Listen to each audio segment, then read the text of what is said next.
All right, let's take a little time to find out what's trending left. So the pandemic has been over for quite some time now, and despite all the nonsense and mandates that were forced upon the American people, a new article says we should all memory wipe what happened and just, move on.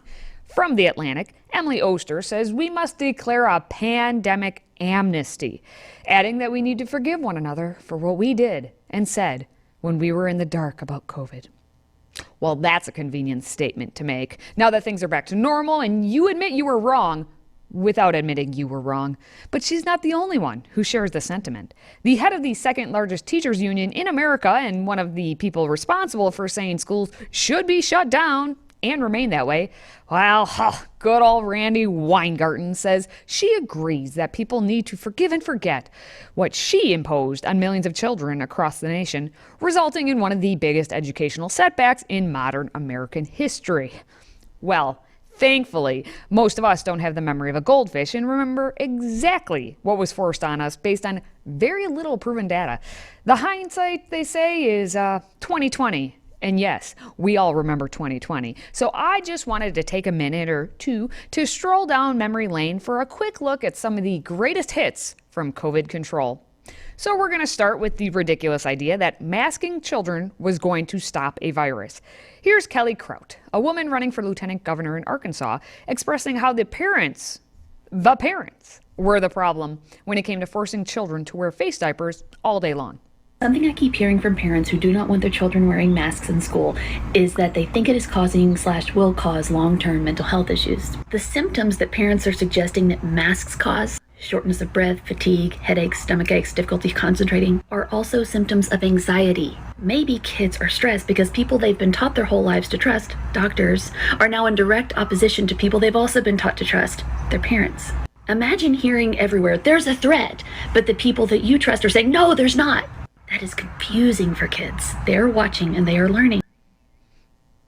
As her shirt says, yes, the children are watching and they're learning, but it's very difficult for them to really watch and learn when they can't see at all what is happening.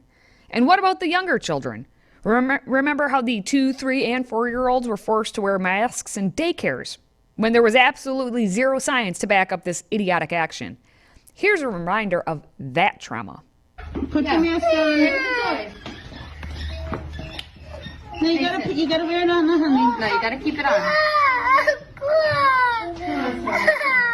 Put your mask on. Child abuse. That's child abuse. Meanwhile, we had politicians going into classrooms for photo ops to show, they really do care about the children. And I give you Stacey Abrams, the current governor of Georgia. Oh, wait. No, that's only in her head. But she is the Democrat running for governor in Georgia. And during COVID time, she was sitting in a classroom without a mask, surrounded by the children's, the parents, the faculty, and they're all wearing the masks. So, can you say hypocrisy? I can. Likewise, you had California's Democrat Governor Gavin Newsom caught enjoying a maskless meal at the French Laundry, one of the most expensive restaurants in the state. This all while he put the entire state on lockdown, prohibiting many businesses from even being open during the height of the pandemic. How bougie of him. And then you had one of the most despicable videos I have ever seen. Here you have a family paying their respects at a funeral during COVID with all the chairs separated by at least 5 feet. And 2 people, you see, move their chairs to be closer to someone who's grieving. And here's the funeral director quickly pouncing on them, demanding that they must separate because 6 feet under is not enough for these people. This is the stuff we are all supposed to forget. Poo-poo on all of you. And finally, I want to wrap things up with another article posted last January, which simply says, shh, the quiet part out loud. In the Los Angeles Times, mocking anti-vaxxers, COVID deaths is ghoulish. Yes, but maybe necessary. And there you go.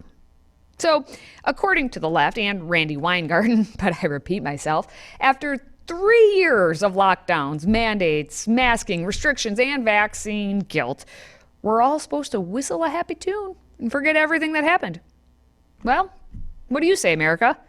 Should we? Don't forget to make your thoughts known. Let me know in the comments, and feel free to share this video to get even more thoughts. For now, though, that thankfully wraps up this segment. More craziness next time.